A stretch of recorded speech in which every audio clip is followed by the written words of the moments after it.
BC ప్రజలారా వీళ్ళు death certificate తయారు చేస్తున్నారు 42% రిజర్వేషన్కి.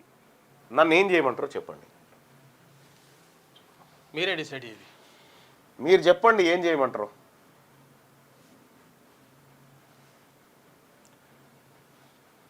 అన్నయ్య రేవంత్ రెడ్డికి పాలాభిషేకం చేసిన వాళ్ళు ఇప్పుడు చెప్పుల దండ వేయాలి, లేకపోతే మీరే వేసుకొని ఊరేగాలని చెప్పి చెప్తా ఉన్నారు.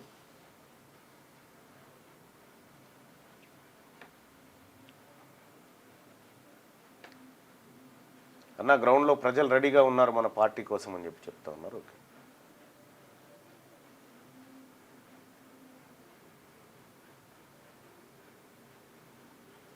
అన్న గుడ్ మార్నింగ్.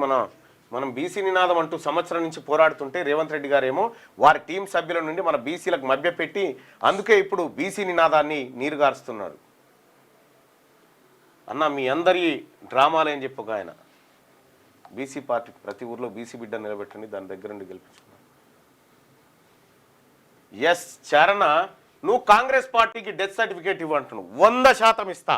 కాంగ్రెస్ పార్టీని నా బీసీల కుత్క పైన కాలు పెట్టి తొక్కి చంపినటువంటి కాంగ్రెస్ పార్టీని నామరూపాలు లేకుండా ఈ తెలంగాణ గడ్డ మీద చేసి చూపెడతాం. బీసీల సత్తా ఏందో చూపిస్తాం.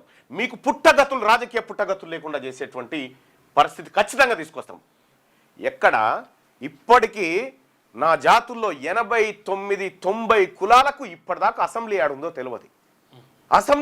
తెలియదు.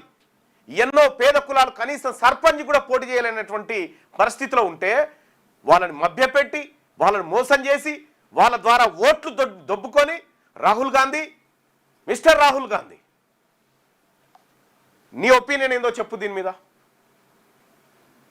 రాహుల్ గాంధీ మాట్లాడాలి. ఇప్పుడు రాహుల్ గాంధీ గారు మాట్లాడాలి. దేశం మొత్తం గురించి మాట్లాడుతున్నాం. ఈ దేశం మొత్తం గురించి మాట్లాడుతున్నాం. తెలంగాణ ప్రాంతంలో ఉన్నటువంటి బీసీల హక్కులను కాంగ్రెస్ పార్టీ సజీవ సమాధి చేసింది. దీని గురించి నువ్వు మాట్లాడు. 42% రిజర్వేషన్ ఇవ్వకుండా నీ పార్టీలో ఉన్నటువంటి అగ్రవర్ణ సీఎం, అగ్రవర్ణ నాయకులందరూ కూడా మా బీసీల కడుపు పైన కాలు పెట్టిర్రు.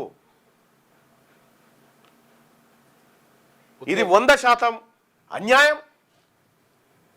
కాంగ్రెస్ పార్టీ పైన బీసీ ప్రజల యుద్ధం మోగిస్తాం. ఇక